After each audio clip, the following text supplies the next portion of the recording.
ಇನ್ನು ತುಮಕೂರಿನಲ್ಲಿ ಮಹಿಳಾ ಪಿಎಸ್ಐ ನಾಪತ್ತೆ ವಿಚಾರಕ್ಕೆ ಸಂಬಂಧಪಟ್ಟಂತೆ ಪೊಲೀಸ್ ಠಾಣೆಗೆ ದೂರು ನೀಡಿದ ಪಿಎಸ್ಐ ಮಂಗಳಮ್ಮ ಮಗಳು ತುಮಕೂರಿನ ಹೊಸ ಬಡಾವಣೆ ಠಾಣೆಯಲ್ಲಿ ಕೇಸ್ ದಾಖಲು. ಪಿಎಸ್ಐ 2 ಆಗಿ ಕೆಲಸ ನಿರ್ವಹಿಸ್ತಾ ಇದ್ದ ಮಂಗಳಮ್ಮ ನಿನ್ನೆ ಡಿವೈಎಸ್ಪಿ ಕಚೇರಿಯಲ್ಲಿ ಸಭೆಯಲ್ಲಿ ಮಂಗಳಮ್ಮ ಭಾಗಿಯಾಗಿದ್ರು. ಠಾಣೆಯಲ್ಲೇ ಸಮವಸ್ತ್ರವನ್ನ ಬದಲಿಸಿ ನಂತರ ಸಿವಿಲ್ ಡ್ರೆಸ್ ಅನ್ನ ಧರಿಸಿ ಹೋಗಿದ್ರು ಪಿಎಸ್ಐ ಅನ್ನುವಂಥದ್ದು. ಇನ್ನು ಇಡೀ ದಿನ ಯಾರ ಸಂಪರ್ಕಕ್ಕೆ ಸಿಗದ ಹಿನ್ನೆಲೆ ಆತಂಕಗೊಂಡ ಮಂಗಳಮ್ಮ ಪುತ್ರಿಯಿಂದ ಇದೀಗ ದೂರು ದಾಖಲಾಗಿದೆ. ಕೌಟುಂಬಿಕ ಕಲಹ ಹಿನ್ನೆಲೆ ಮನೆ ಬಿಟ್ಟು ಹೋಗಿದ್ದಾರೆ ಅನ್ನುವಂಥದ್ದು ಶಂಕೆ. ಈಗ ಪಿಎಸ್ಐಗಾಗಿ ಪೊಲೀಸರಿಂದ ಶೋಧ ಕಾರ್ಯ ಮುಂದುವರಿತಾ ಇದೆ.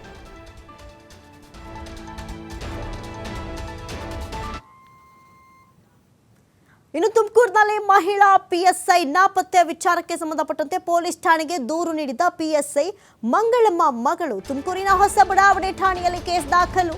ಪಿಎಸ್ಐ 2 ಆಗಿ ಕೆಲಸ ನಿರ್ವಹಿಸ್ತಾ ಇದ್ದ ಮಂಗಳಮ್ಮ ನಿನ್ನೆ ಡಿವೈಎಸ್ಪಿ ಕಚೇರಿಯಲ್ಲಿ ಸಭೆಯಲ್ಲಿ ಮಂಗಳಮ್ಮ ಭಾಗಿಯಾಗಿದ್ರು. ಠಾಣೆಯಲ್ಲೇ ಸಮವಸ್ತ್ರವನ್ನ ಬದಲಿಸಿ ನಂತರ ಸಿವಿಲ್ ಡ್ರೆಸ್ ಅನ್ನ ಧರಿಸಿ ಹೋಗಿದ್ರು ಪಿಎಸ್ಐ ಅನ್ನುವಂಥದ್ದು. ಇನ್ನು ಇಡೀ ದಿನ ಯಾರ ಸಂಪರ್ಕಕ್ಕೆ ಸಿಗದ ಹಿನ್ನೆಲೆ ಆತಂಕಗೊಂಡ ಮಂಗಳಮ್ಮ ಪುತ್ರಿಯಿಂದ ಇದೀಗ ದೂರು ದಾಖಲಾಗಿದೆ. ಕೌಟುಂಬಿಕ ಕಲಹ ಹಿನ್ನೆಲೆ ಮನೆ ಬಿಟ್ಟು ಹೋಗಿದ್ದಾರೆ ಅನ್ನುವಂಥದ್ದು ಶಂಕೆ. ಈಗ ಪಿಎಸ್ಐಗಾಗಿ ಪೊಲೀಸರಿಂದ ಶೋಧ ಕಾರ್ಯ ಮುಂದುವರಿತಾ ಇದೆ.